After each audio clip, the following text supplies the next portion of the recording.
I'm Nikki Jovicic from LookUpStrata. I'm also the Managing Director of Tower Body Corporate on the Gold Coast. We welcome Bruce McKenzie and Edwina Feilen from Sedgwick to discuss tendering for remedial works. What are owners' corporations' obligations when a building requires repairs, maintenance or capital works? As well as providing an overview of what the tendering process looks like, Bruce and Edwina will discuss the owners' corporation and body corporate's do's and don'ts when undertaking remedial repairs. How do you ensure a contract is fair and reasonable? Are there tools available to assist owners with the process? And how about compliance with legislation? Before we begin, I'd like to mention that the information in this session, including the discussions arising from the submitted question, is not legal advice or financial advice and should not be relied upon as advice. You should seek independent advice before acting on the information contained in this session. We welcome Bruce McKenzie from Sedgwick. Bruce has over 30 years' experience in the building industry. Currently, Bruce is the National Manager for Commercial Services and Major Projects at Sedgwick. In 2022, Bruce commenced a secondment with the Office of the New South Wales Building Commissioner to launch Project Intervene. As the Acting Program Director, he developed and implemented the program, managing a panel of project managers and experts, and this secondment continued into 2023. Bruce served as the Program Director for Sedgwick's Cladding Safety Victoria program, managing the recladding of over 40 buildings of part of the Victorian Government's $600 million cladding rectification initiative. And he launched the Clerk of Works scheme and designed systems and processes for CSV, which are now widely adopted. We're also joined today by Edwina Feilen, Manager Business Solutions from Sedgwick, and she'll be joining Bruce in some of the discussions. Thank you, Nikki. Thanks for the introduction and welcome everyone. Thanks for joining this morning.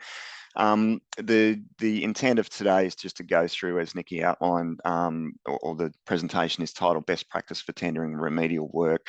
The focus here, we're talking about a few different areas, I guess, the smaller projects, the larger projects. Larger projects obviously might need a slightly different strategy, but I'll try and cover off more broadly on both topics so that we get a bit of information for owners and also strata managers on how best to go forward in this area. So as a summary on the screen now, we've just got an overview I'll cover first up, some key tendering principles, contract insights, so I'll just dive into a little bit of contract information, what to look out for there. As Nikki pointed out, tools and guides for owners and compliance with statutory requirements. That compliance is kind of sprinkled through the presentation right through because it is quite important. And at the very end, I've got some case studies, which are typical things we've dealt with in the Sedgwick business, a past experience that are relevant to what we're talking about today. I will point out this presentation is slightly different to what I normally do in that I've put quite a bit of text and content there. I don't normally put a lot of text because I don't like to kill everyone with PowerPoint. But the purpose of that is we'll be PDFing this. Everyone will get a copy at the end. So there's probably no need to try and screenshot or take notes down. You'll get a copy of the whole thing. And I'll try and summarize each screen so we're not caught up too long as we go through. So I'll kick off now. The first screen here, facts for consideration in remediation. I wanted to just call out some really big high-level ticketed things that are so important and are often missed. Remedial work is often a result of failure due to workmanship or materials the first time around. We all know that. Often failure occurs well before the expected lifespan. What I'm talking about there is not necessarily maintenance, but things that shouldn't have gone wrong that have gone wrong. As we all know, the original contractors, they're very difficult to pursue and get back to fix things. And owners are often left to get those failures rectified. So the point I'm trying to make on this slide more than anything is the fact that you have an opportunity to do it a second time when it happens. It's so critical to get that right and do it properly the second time. Nobody wants to go 3 times around. It's certainly not a cost anyone wants to bear. And it is really important that poor decisions and lack of due diligence is not followed again. That's likely going to be the situation when it happened the first time. So you have an opportunity to fix that up and apply a bit of good due diligence and try and get that process right this time round. And sometimes there's even some simple, easy steps which we'll go through that can help you prevent going down that second pathway again. So I really wanted to call that out. It needs to be at the owners and the managers' forefront of their mind, that we do not want to get back here again, and we don't want to accept things like short-term gains that sometimes are taken up when they will create a long-term issue. It is sometimes difficult. You're going through tenders, they're really attractive, you can get started quickly. It's easy to go with that when you need something fixed quickly, but you do not want to end up in that position again. And as experts, and Ed would attest to this, we always keep this at the forefront of our mind, that when we go in to assist people on remediation work, we pay a heavy focus to that. Where do we start? On the left-hand side there, I've just jotted down what I call the informal path often followed. Very informally, you find your contractors who will tender, you ask for prices from each of them, you normally pick the most competitive and you get started. The reason I outline that is it is a trend that we see very often when we are introduced to projects that maybe are in a bit of trouble. So that's the normal pathway. But the points that are often missed on the right-hand side there is that scrutinisation of the contractors, the experience, capability, qualifications, the prices. What did they actually price on? Was there a scope? And is it actually compliant with what's needed in the standards and codes in that state or territory?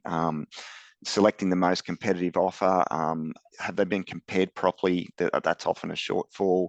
And as I mentioned before, short-term and long-term gains, have they been considered?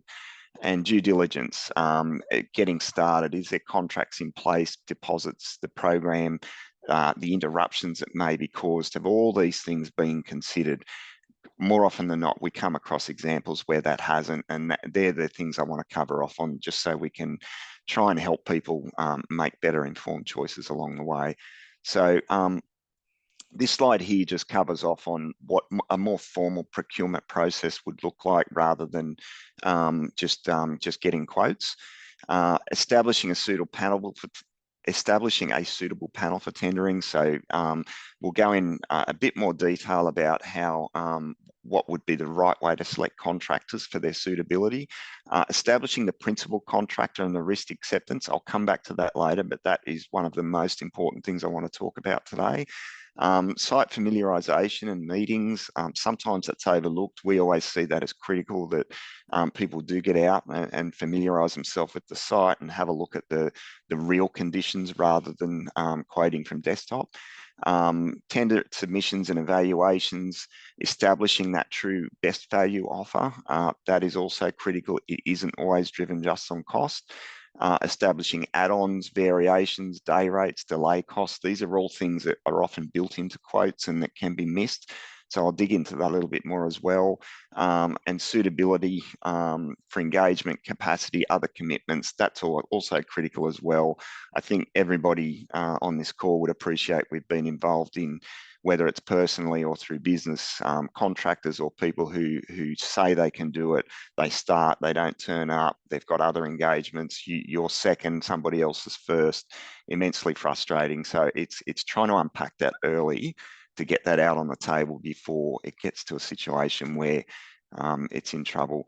So before you start to define the objective, I always focus on this, and it is really important to define what you need and expect from the remedial works. I've put an example here. You need all the leaking balconies fixed. Therefore, you're going to expect that they're fixed to comply to the statutory requirements. They're warranted for a reasonable period of time. The contractor will return and fix any issues at no cost, and the OC will not have to contribute again to remediation. They're pretty obvious points, those, but don't be surprised they are missed, and we do see this quite often, where it might just be someone comes in and fix the balconies and they don't talk about those other points, and the contractor potentially turns around later on and said, well, you didn't ask for a warranty, or you didn't mention that it needed to be fixed to a standard. I just put the normal membrane that I've got on. So they're examples and things that really need to be drilled down on to get that objective. So as owners and as strata managers, you're forecasting right to the very end of the journey, saying at the very end, what I expect is something that complies and that I can put my unit on the market the following week and there's not going to be problems and issues still tied up to that, if that's what you were choosing to do. The extent of work is critical. You can call it an extent of work or a scope of work. It's a very similar reference, but it is really outlining what it is you want done on your property. So it needs to be all inclusive. I've got a note there covering direct and indirect work. What I mean by that is if you needed an external wall fixed, for argument's sake, re-rendered because it cracked, I'm just thinking of an example here. What are the consequential work as well as just fixing that? It could be things like, you know, your gardens might be destroyed and they need to be reinstated. The driveway might need to be fixed as well because they need to bring heavy machinery in. It's all that other consequential work. It's essential that's all included, because quite often owners do get caught out when work occurs, and then they find out once it's finished, there's a whole nother portion of work that needs to happen to restore your property back to what it looked like prior to that work commencing. So that's really critical. Your extent of work also must conform to statutory requirements. It's got to be relevant to your local area, your state and national building codes and standards. That is crucial, and it very often gets overlooked. Sometimes contractors do come in, they have the best intentions, but they might skip over what it needs to comply, which creates another problem for the owners. The warranty, as I mentioned before, that's critical. And then the final note there, you need to ensure the extent and the costs are balanced with the benefits. What I mean by that, as an example, is something, for instance, like a waterproof membrane. There's a lot of different products out there in membranes, from cheap to super expensive, and owners can make choices on those products if they do communicate properly with the contractor. And if you do choose the best membrane you can buy out there because it's got a longer warranty period and it's less susceptible to failure, there's a benefit to that, but you've invested further cost. So that needs to be weighed up, because if you do choose to go down a path of using a cheaper or inferior product, you need to weigh that up, that you may not get the benefit that you probably should get in terms of lifespan. Defining an extent of work, there's a couple of fundamentals. One, address the objective, which we just covered off on, and comply with the statutory requirements. I will make a point, you can't have one without the other. You cannot contravene building codes and regulations. You will get yourself into trouble if you do. The example there is if you ask a contractor to replace damaged plasterboard ceiling, it's a standard plasterboard ceiling. It doesn't mean that contractors can just go through and replace things like for like just because that's what was there before. I can put that back. It is not legal to do that. And if it did need to be fire rated, for argument's sake, if it was a fire compartment, that needs to be upgraded to ensure that it complies with the code. And the big ticket thing I want to call out here at the bottom there is non-compliance can impact insurance coverage. So if that does go ahead and that work goes ahead and there is a claim later on, as Ed and myself work in with insurers as well, we know firsthand that they will unpack that and they will look if something's been done wrong. And if it has, you could have a liability problem there. So it is really critical. There's a lot of text on this page, and I won't go through this in too much detail. It covers off on what I just covered on the previous slide, but it is talking about that all-inclusive, the conformance, the warranties, and that cost benefit. So I'll let you read that later on, but it is just sort of explaining a little bit more of what I just covered off on. Defining an extent of work, I'll also just talk very briefly just about diagnostics, and this is really about if you do, for instance, have a bathroom problem, a leak, which is what the image shows on the screen, is getting the right experts in to diagnose the defect or the issue. Even if you're doing inspection and testing, even if you're doing exploratory work, sometimes you can't see things. Sometimes a cladding panel might need to come off, or you may need to sacrifice a bathroom or something. It is far better to do that in early stages and unpack that information and try and get to the bottom of what the root cause is, so that the extent of work and the scope of work can be much more effective when you get to that point. So just coming in on a scope of work a little bit more, a good scope of work defines the requirements really clearly. So it explicitly outlines exactly what needs to happen. It's comprehensive. It covers all advice from specialists and for argument's sake, a building consultant if they're involved. So what a building consultant often will do is bring those specialist reports together and I often call it the interpreter. They'll bring that together and put that in the scope, so it's nice and easy for the contractor to read and understand what needs to happen. Any other documentation, including material specifications, schedules, drawings. The material specifications is probably one of the really important ones, using the membrane example I mentioned before. If it is the Rolls-Royce membrane that you want, it needs to be very clearly outlined so that the contractor allows for that.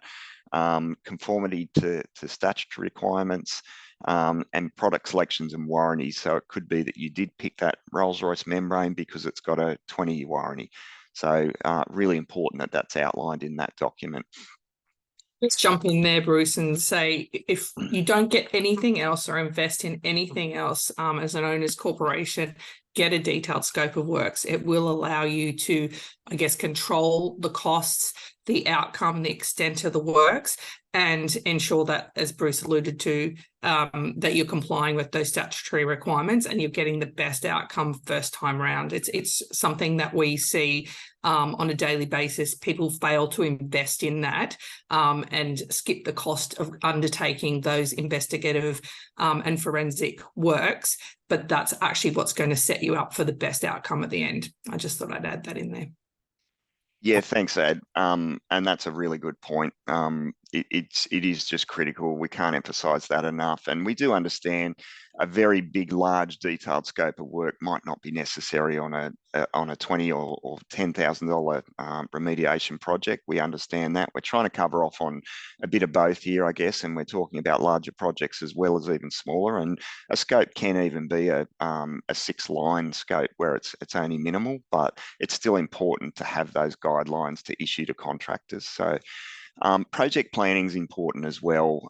Predicted duration established, so it's trying to sort of get to the bottom of those sort of things nice and early before it starts. The impact to the property, the occupants during the works, which is disruptions, isolations, diversions. You really need to talk about that early. Things like a contractor might come in with an expectation that they have exclusive access to the entire building and they can disrupt everybody and do whatever they want, or get it clear nice and early that they can't do that and they may need to do it in stages so they can build that into their price and they're not upset or come forward with additional costs later because they didn't realise that there was going to be a disruption. The staging of the works, that's something we often work through with owners, and it is important to consider that because, again, that can mitigate disruption if you can just work in certain areas and not disrupt others. And cost analysis undertaken on that staging. So it could be that you may end up in a situation where you might want to break the works down into stages because of funding. It's important to talk about that nice and early and make sure that you can get the best outcome there. So this is something I wanted to just cover off on contractor selection, and I think most people would understand there's a couple of ways to do this. One is to go with what's referenced as a principal contractor, which let's call it a builder or someone who overarches all the works. The second option is to go with a series of smaller subcontractors, and the owners or the owner's corporation or even the strata manager coordinate those moving parts of all of those separate trade contractors. I wanted to just highlight some pros and cons of these two methods and recommending, the point I really want to get across is recommending a principal contractor appointment. So the pros of engaging a principal contractor or a sole builder to manage all works and the subcontractors that sit below the principal contractor. They have sole responsibility for safety. In New South Wales, it's referenced as a person conducting business or undertaking. It's just a reference. Other states have got similar obligations for the person who takes responsibility for that site. But what that really means is that anything that goes wrong from a safety perspective, that sole entity, the principal contractor, is responsible. So the principal contractor is there to set up all of the safety requirements for that job and take that onus on board solely. It's integral single overarching warranty, irrespective of which trade is at fault. This is the most important one.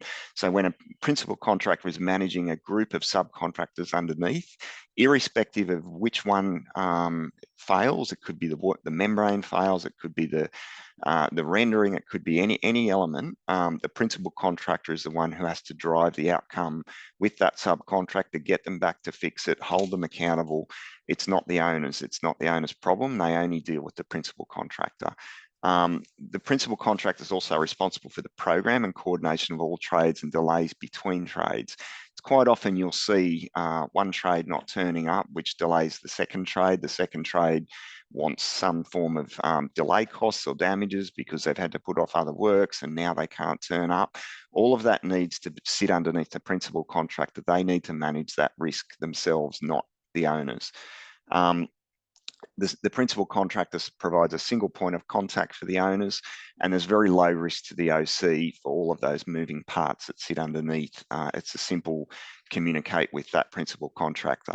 The cons is the principal contractor normally adds that builder margin to manage all of those works. I'm going to use a figure of 10%. That it can be sometimes more, it can be sometimes less, but just on an average, round about 10% it adds on top of all those trades to manage that. What's not recommended, in my view, is the subcontractors all being appointed through the owner's corporation.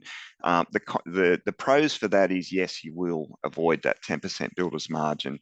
The cons, I'll list a few of these. The OC can be part responsible for the safety, which is the person conducting business or undertaking. So that's where you may become partially liable for those safety provisions. Could be that you'd have to set up a safety plan for the job or first aid, or there could be a whole list of different things that may fall under your banner. And most OCs are not equipped and set up to do that. And I would highly not recommend to get involved in that side of things. What you end up with is multiple warranties. It can conflict and sometimes overlap. And what I mean by that is I'm thinking of an example of a renderer coming in and they're rendering walls and they're finished and they get paid their money and they leave, and the painter comes in afterwards and the painter paints the walls and they do their job of what they were contracted to do, and a few months later the paint starts peeling and it turns out the painter has painted the render too soon and it should have cured for longer. Whose responsibility really is that? Well, the renderer is going to turn around and say it's not my problem. The painter's going to say, well, I didn't know how long the render was on for, it's not my problem. And who do you think gets caught up in the middle of that? It's the OC normally. So that's just one example I can think of, but those warranties can overlap if there's not someone coordinating that's across the detail of those sort of situations. The OC coordinates and can be responsible for the trade delays. So it could be that the OC sets up the trades in order and one of them can't turn up and the next trade is unhappy and wants some sort of a delay cost. Again, it's going to be the OC that will end up responsible for that. There'll be multiple contact people, and that's a very high risk to the OC. So it's a very strong message that although you are paying a premium to engage a principal contractor, the cost, if it is 10%, in terms of exposure to the owners, it's far greater than 10% at the risk you will take on board if you try and coordinate that yourself. And both Ed and myself have seen many examples of this where the costs have blown out far in excess of 10% because of things that have gone wrong with someone trying to sort of coordinate that. Before you go on, Bruce, some of the questions coming in around the size of projects that these particular principles apply to. So a bit of a good rule of thumb, I would say, in any situation is to do your due diligence as an owner's corporation. And if you're going to be spending a significant sum of money, now that can change depending on whether you're a small complex with few units or a large complex with hundreds of units. I would always be looking at getting multiple quotes when it comes to spending larger portions of money. So, for example, I live and work in strata, so I understand both sides of the equation. I'd be getting multiple quotes for anything that's like $3,000 plus for those smaller jobs, because again, it comes down to value for money. And then obviously when you get up to the large and more complex jobs, you do want to be engaging the right expert to help you with the process. But, you know, the minimum you would want to get is 2 quotes if not 3, would be good when you're following a tender process that Bruce has been outlining. I'll also bring into that there have been in some states more recent legislative requirements, like for example in Victoria, a strata manager, for example, is required to show value for money when obtaining quotes on behalf of their owners' corporations. So again, the value really does come down to the individual job, size of the scheme, etc. And it would be, as I said, good principle to get multiple quotes when you're spending thousands of dollars. And then more recently, we've got changes coming in New South Wales, where larger schemes traditionally were required, when I say larger schemes over 100 lots, were required to obtain multiple quotes for works over $30,000. Well, that legislation now is looking at any size strata scheme. If you're going to be doing works over $30,000, you need to get a minimum of 2 quotes. So those 2 particular states have that requirement, and there also obviously can be legislative requirements in your own respective states, but that's just 2 reference points. But it is good practice, I would say, from a due diligence perspective, to always get multiple quotes when you're spending significant sums of money. Thanks, Ed. Yeah, good points. So contractor selection, and let's presume here we're going with, say, a principal contractor, and we are looking at multiple contractors, 2 or 3 contractors, because that's the due diligence we want to apply for the job we're talking about. Just on contractor selection, and just a few key points here. Again, these are key points that we look for when we're managing some larger projects, but any of these key points can be taken by owners or anybody else, even taking a few of those to undertake your own due diligence. It's still relevant on the smaller scale. So looking at business structure, this is what I'm talking about here, is selecting a principal contractor or a builder. You're out there looking for someone who's suitable. You're looking at their business structure, their ABN, ACN directors, and years in business, things like that. The ASIC website is really good for doing just a quick check on those sorts of things. It doesn't cost you any money. It's free. You can get on, you can do a quick check on just some basic business structure arrangements. That's the first check that we would ordinarily do. Licensing and qualifications are important, so relevant to your state or territory. And that's important too if you do have a builder that potentially is from New South Wales and your building's in Queensland, and they're expressing interest in tendering for work there. You do need to check that they are licensed in your state, not just in an opposing state. You can normally also, on all the web portals in all the different states, log in, check the licensing detail, but often you will see any disciplinary action that's against that contractor on that same website. And that's the critical area where you can see that and make some informed decisions from there. Experience and references, that's fairly obvious, but experience is really about the kind of work that you want done, and have they done work of a similar nature. So there's no point in having a contractor experienced in building new homes, 3-bedroom brick and tile homes, if you're in a 10-story unit complex and you need bathrooms rectified or something like that. You need to tap into their experience and whether they've done that sort of thing before, and they can verify that through references. Their capabilities and staff, that's often important as well. You need to know, are they a one-man band? Do they have a staff of 10 or 5? Just so that you know that you've got some comfort they can cover off on what you need. The locality of the project, again, it's not uncommon for builders to do interstate work, and I'm not discouraging that. Many builders do it. But if you do have a builder that's potentially located interstate or a long way away from your building, you've got to consider that the responsiveness you might get and attentiveness on site, that could play into it. Their current commitments is always crucial. You need to ask that question. What other work do you have going on at the moment? We always find that's the biggest problem with builders, where they will commit to a new project, but they didn't tell you that they already had 2 others that were urgent and they've got to finish those first, or they're getting dragged away from your job, and then all of a sudden it starts to slip. And then when you start to get into the much larger projects, and these are ones that our business project manage regularly, we tend to look into the financial stability of contractors. So if you are getting up over the $500,000 mark, in terms of value of that work. We would even have a look at that through our forensic accounting division in our business. We'd have a look at that just to apply a bit of due diligence to make sure we're getting involved in entities that are stable. And obviously with the climate at the moment and plenty of news about builders having problems, it's something we do try and focus on. As Ed pointed out, 3 tenders required as a minimum. That does vary in different areas, but it's certainly something we would recommend. In terms of probity and submissions, so we're getting into, say, the tendering side of things, and when, for instance, a submission is lodged. The same information to all tenderers. So we spoke about a scope of work or an extent of work previously. It is critical when you have, for argument's sake, 3 tendering builders, they're all given exactly the same information to tender on. It is pointless giving them different information or starving one from a bit of information and providing more to the other. You're not going to be able to measure them properly if you don't give them that exact information.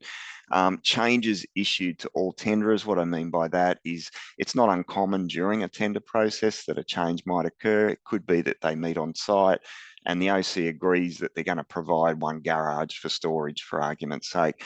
That can be issued out as a tender addendum, but it should be provided to all tenderers so they're all really clear on what that change is and there's no favouritism shown there. We generally use a formal secured tender location, such as an electronic tender box. We have restricted access to that only for approved staff. We normally try and stick to a hard close date, so not extending it for one contractor and not the other. That can definitely be seen as showing favouritism there, and it is important for strata managers and for owners in particular, if they are held accountable later on as to why a certain contractor was selected, that you can demonstrate that you did show proper due diligence through that process, and it was transparent and everything was done properly. So extensions of time can be issued to tenders, but if you do, it's got to be issued to all of them equally and fairly. And then generally a joint review. I would highly recommend when you do want to make a decision, and I know this normally happens in strata anyway, but a tender panel always needs to be made up of more than one person, so you can demonstrate that there was a bit of probity shown there. What to look out for, big call out here, price is what you pay, value is what you get. It is a compelling statement and it needs to be considered because everybody does look at the price. Let's face it, we're all commercial. We look at the bottom dollar and it's very easy to just go straight to the cheapest and start to focus on that. You have to first look at the value you're going to get, and this really does differ a lot, and we see this on a regular ongoing basis. So does the price represent value? What you need to be looking at is if the objective and the extent of work has been complied with. So have they drifted away from that, or have they stuck to the brief? If they haven't done that, you're not going to be able to measure those equally and get a good understanding of what is the best value amongst those. So the key points to look out for when you're looking out, it's not just the contract, it's not just the price. So within the offer, what we're checking, as I mentioned before, is the extent of works complied with, exclusions and qualifications that deviate away from the objective. It is common for exclusions to get put in there. They need to be read and understood properly. Do the exclusions and qualifications have a value that needs to be considered? So for argument's sake, if a contractor puts an exclusion in there that they haven't allowed to let's say have a restriction on the access to the site, they haven't allowed to consider that, you may need to put a value on that and say, well, that's actually worth about $10,000 or $20,000 compared to the next one. So that's really something that needs to be focused on. Have they provided any extra rates or costs for additional services? So things like variations, if they do come up, what sort of rate are they going to apply, for instance, hourly rates or even builders' margins, because they do occur, and you need to be clear and get that out nice and early, what those costs are going to be, so there's no surprises. What are the key products they have allowed for? Again, if you ask for that Rolls-Royce membrane, is there not a little clause in there saying that they've allowed for something different? You need to unpack that and make sure that what you ask for is what you're going to get. And finally, supervision, competent supervision and quality checks. it's important to really highlight that you do want supervision on your job. You want someone there checking regularly. What you don't want is a series of subcontractors turning up on their own, doing their bit and leaving, and nobody from the principal contractor overseeing and making sure those bits are done right. It is not the owner's job to do that. It is the principal contractor's job to do that. And again, it's useful to talk about that early rather than later on. Initial value competitive checks. So does it include the certificates, the warranties, operation manuals and things like that? Are the contractors comparable in what they can deliver? In other words, the size of the business. So sometimes it doesn't work that well if you get a very large contractor and then a one-man band pricing against each other. You're going to get a different outcome. So sometimes it is better to try and either align the size of the contractors you're getting to tender, or making sure that you really go down into detail on each of those as to what they're going to provide in terms of supervision. Can they deliver in the time frame? As I covered before, it's important to talk about that. And how does the price compare? So you will get to the price and you will get to measuring that up, but I think considering those other things first are really critical before you actually start looking at that price. There's just a note there, construction cost experts also can be brought in to start assessing those prices on those much larger projects such as quantity surveyors. It's often a good practice to get those involved, particularly when you're talking about those larger projects.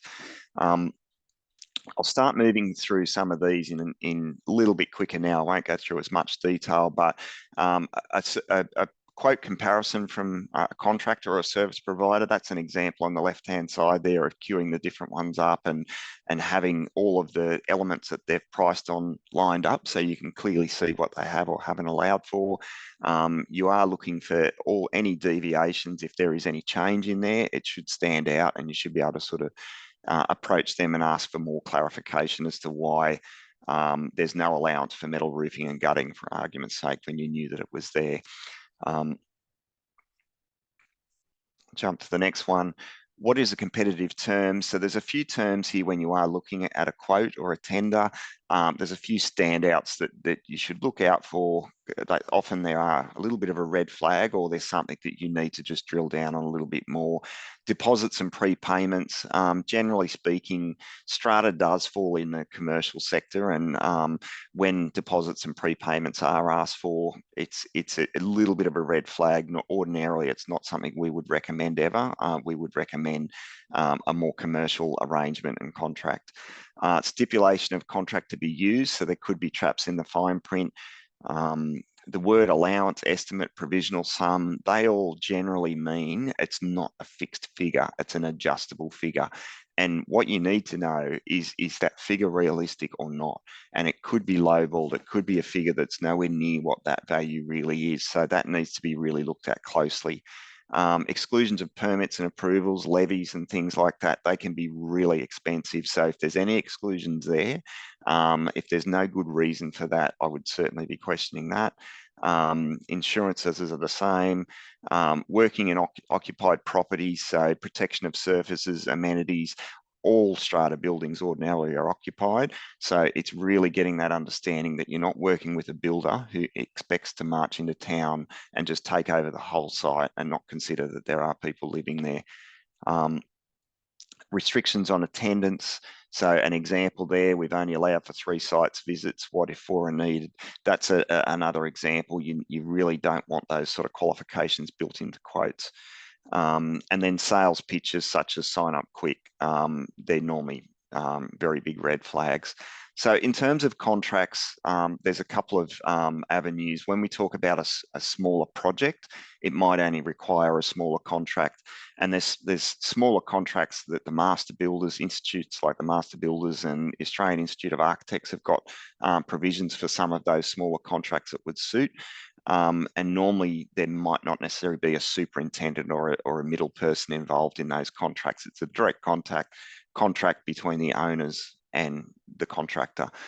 Once you start getting into those larger contracts, we highly recommend having a superintendent, which is that middle person, that referee that sits between and helps to keep things on track. and that you would then be drifting into Australian standard type contracts. There's ones that we ordinarily use in our business, but they help to really keep control of some of those larger projects and make sure that you're covered. So things like timeframes, delay costs, liquidated damages, the liability periods and provisional sums, they're normally really well covered in a good commercial contract.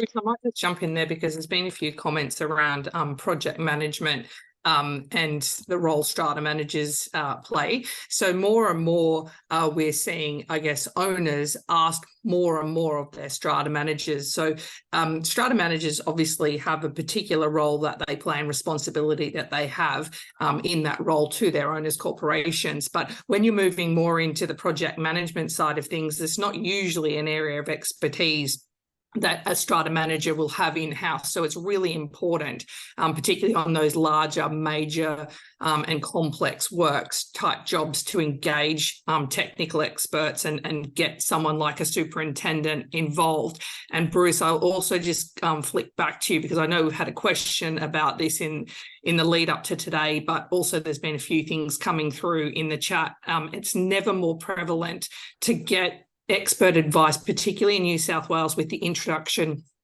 of the DBP and what the requirements are there. Because if you don't get that right, as Bruce alluded to, you don't want to, right at the start, you don't want to be going down the track 2 or 3 times.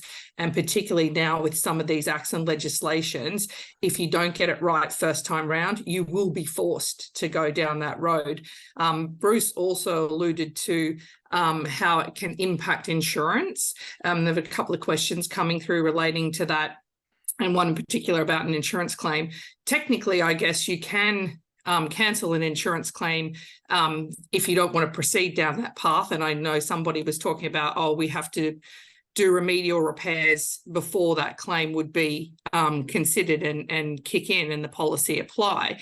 However, at the end of the day, as owners, we're all required legislatively to maintain and repair our assets, which is our strata plans, and our insurers do require a duty of disclosure when it comes to maintaining your building and do you have any outstanding issues and works and defects that need to be accounted for. So whether you proceeded with a claim or not, you are still required to fix those issues to be able to have insurance now or into the future. So I just wanted to bring that up. And Bruce, I know you might touch on the DBP, but it's becoming increasingly challenging, I guess, for owners and strata managers alike to deal with projects in that space.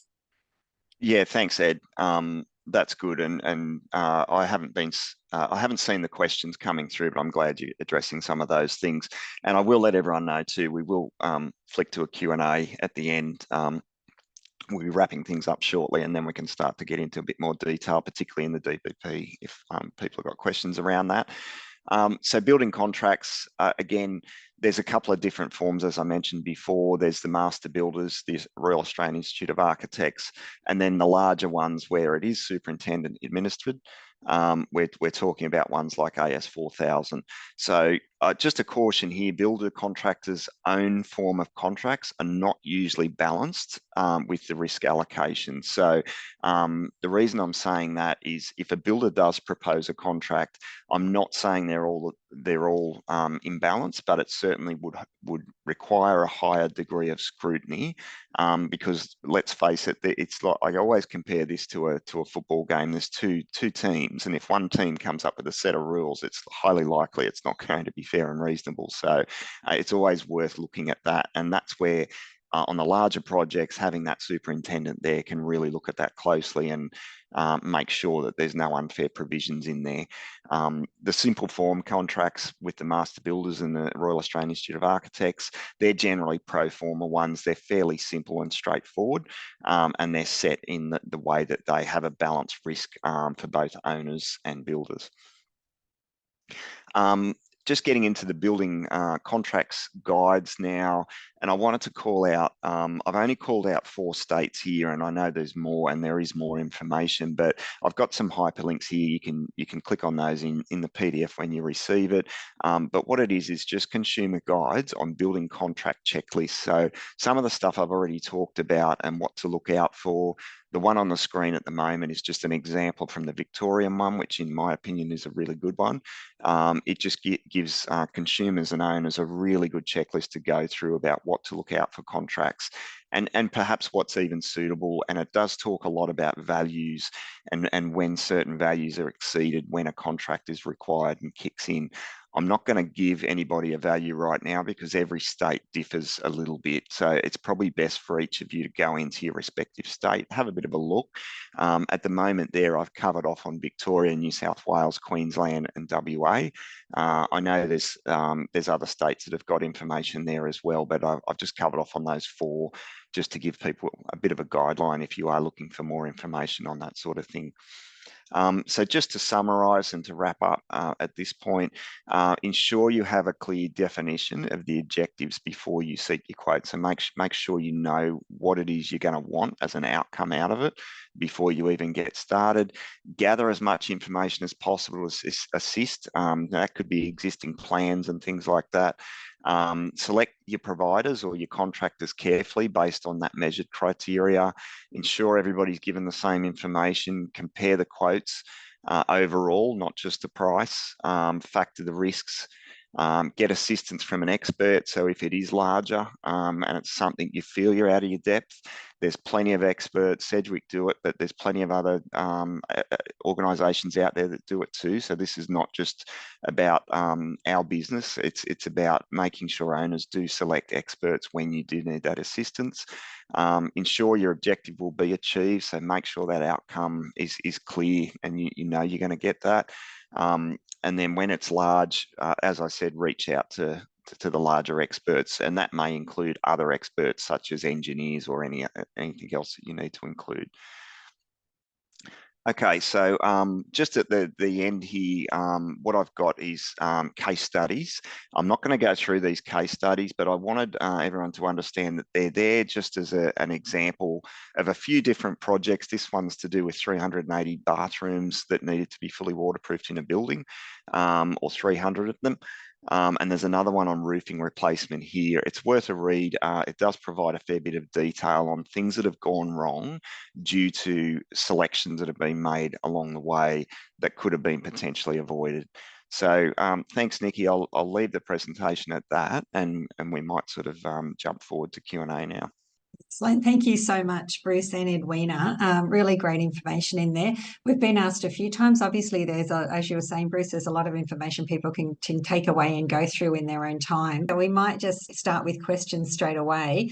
So after our committee spent 2 years organising quotes for major drainage works totalling $150,000, the new committee elected at the AGM intends to pursue a different plan. What options do owners have as the remediation works are delayed further while water inundates subfloors? Okay, look, obviously with that one, the committee has the discretion to go whichever direction they want. It's a tough question. Ed, did you have a... Yeah, so in terms of, I guess, the outcome from a financial perspective, I guess that really is something that the owners corporation needs to work with, whether they need to go down the road of raising special levies or going down the strata loan path. In terms of addressing the remedial works, I guess you'd have to be asking yourself, why are we going down another channel? Is it related to cost? Is it that we don't think the original plan's going to resolve the issues? But again, as I alluded to a little bit earlier, you do have a regulatory requirement to maintain your assets. So as you're seeing this problem continue, that asset is degrading over time. So you would ideally look to be addressing it sooner rather than later. So I would be saying, well, why are we going down an alternative route? And then, yeah, and if there's no viable reason other than the financial side of things, then I would be taking that into consideration and seeing why you would want to deviate from the original path. that you were taking. But yeah, in terms of cost, then that ultimately does come back to the owner's corp, not something that Sedgwick or another expert can determine for you. Okay, thank you. Our committee employed a project manager to oversee the repairs of lot bathrooms. They've never been on site, and there's just so much misinformation floating around from different committee members. It's becoming unworkable. Is it usual for a project manager to never inspect the site and simply rely on information provided by the committee? In simple terms, no, it's not usual. What I will highlight here, it would come back to the terms of engagement of that project manager and understanding how was the project manager engaged and what was the agreement put in place with that project manager. So if it was that it was qualified they weren't going to come to site, or perhaps it was what we call a light touch where they are only just sort of helping at a high level, then perhaps not. But look, ordinarily, no, any project manager should be getting to site. It's the definition in the word of project manager is managing the project, which is hands-on the ground and making sure things are right. So I would definitely say that that's not common, and I would certainly reach out to the project manager to get some clarity around the reasons behind that, whether it is driven by what their understanding of the original agreement was. It's a bit hard to tell, but I would certainly not call it common. So just add to that, if you're not getting the service, then you shouldn't be paying for those fees until you actually get that service. One of the key things as part of a tendering and or project management process is that every time a fee is submitted for payment from a contractor for whatever role they've undertaken, we need to ensure that that actual fee for service is for works that have been completed or provided. So yeah, that would be my advice on that side of things, and maybe get a second opinion. Okay, this one's come in from New South Wales. It is a little bit complicated. We're a 20-year-old complex. We're a Class 2 building. We have garden beds on top of the basement car park. The pipes constantly leak after rain. The complex is not compliant with fire safety, and we're now under a fire order. The council says the leaking pipes with fire collars are not compliant. The fire safety contractor says the pipes are always going to leak. Our fire contractors aren't able to give us a definitive solution to the issue beyond patching the leaks constantly. If we have to re-waterproof all the garden beds, it would be cost prohibitive. There are extensive garden beds on top of the car park. What steps should the committee take to solve the problem and become compliant with their fire safety? How do we find out if we need to re-waterproof or not? What sort of trade and qualifications are we looking for to investigate? If we need to re-waterproof the multiple garden beds on top of the garage, what are the steps we need to make sure that we have a real solution as opposed to a patch job? Yeah, look, Nikki, you're right. It's quite complicated. There's a lot of bits to that one. I think the key element here would be to engage experts to start to unpack some of these things first. So I think I would be avoiding contractors at the moment and focusing more on experts. So it could be, a fire engineer. It could be even getting, for example, a project manager in early who can coordinate an approach on what a solution might be. And I would certainly recommend that in this situation, because the value a project manager can add at this early stage would be options, and that would be option one to patch and project some costs against that, and get the right experts in to analyse and have a look at where the problems are, and then perhaps offer an option two, which is to do a different extent, because that's what the owners are going to need. And I would always, in these situations, avoid probably getting the trades in just yet, because it's probably a bit early.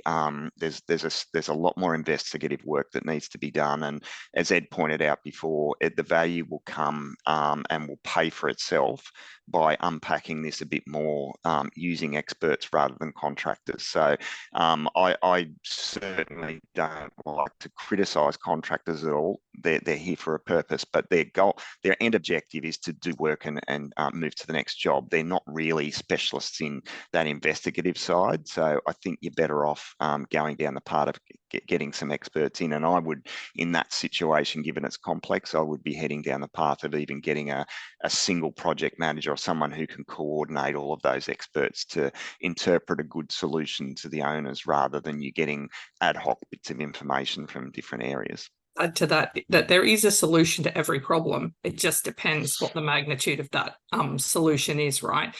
So completing those forensic investigations is going to be critical. The other thing that I'll just touch on when it comes to patch and repair approaches, and Bruce alluded to this at the start of his presentation, is when you take the patch and repair approach, you can have warranty related issues, right? So those patch and repair works aren't always going to be warranted like you would have if you undertook a complete resolution to the problem. This is a New South Wales question. We're a small block of 8 lots built in the 1980s and experiencing waterproofing issues. The DBPA has introduced cost and resources overheads. Is DBPA compliance a compulsory tender requirement? Is there a legal obligation with penalties for non-compliance to follow the DBPA? Can we remove compliance requirements from invitations to tender? Ultimately, the standard is the standard and you are required to comply. And I personally also have experience in this because we're going through this in my unit complex, is that it is short-term pain for long-term gain. There's no way to really get around it, but how the nuances of it function, I'll let Bruce explain that a little bit further.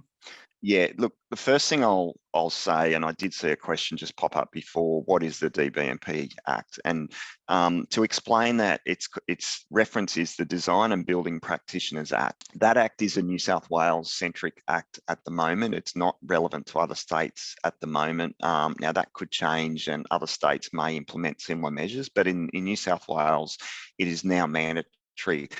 What it is, it's an act that drives performance outcomes with designers and builders, and it's primarily designed to control things before work is done.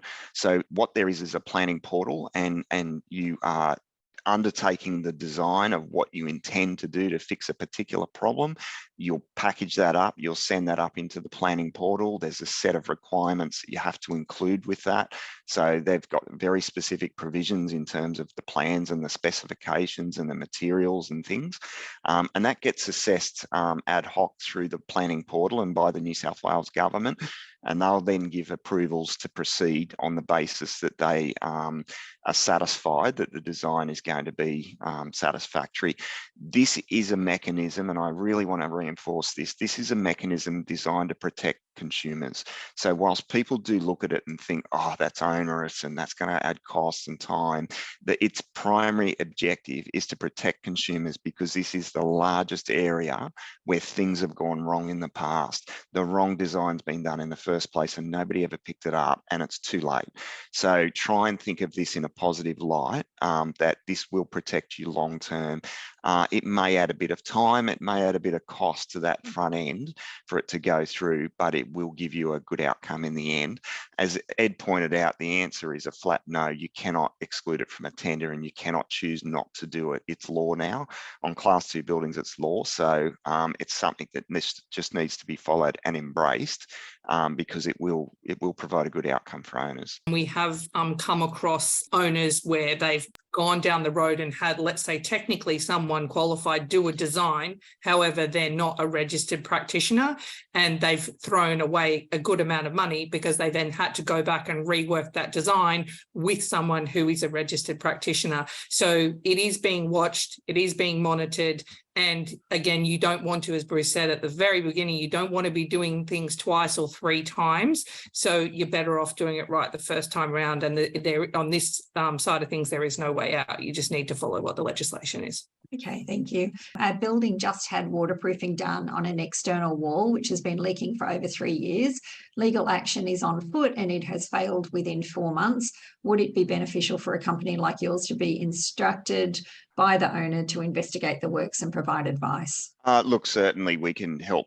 That's what I would put as a very common issue that we get involved with on a regular basis. So yeah, we can certainly help out with that. And there's absolutely no doubt failure in that period of time is unacceptable, and you would have very strong avenues to pursue, recovery and rectification on that. So yeah, look, more than happy to help in a situation like that. Did you have anything else you'd like to wrap up with before we finish the session at all? No, look, I think we've covered off on a fair bit there. It's a fair bit of a mouthful for everyone to swallow, and we're always here to assist. We deal with these sort of problems in Strata and Class 2 every day of the week. So yeah, more than happy to assist with any of these kinds of problems. And we look forward to a little bit of industry change coming now. It's happening in New South Wales and other states. So the more that happens, the more that gives us as an expert provider leverage to get better outcomes for owners. So things are going in the right direction at the moment, which is good. The thing that I will say is it's important to realise that a strata plan and your portion of that in its lot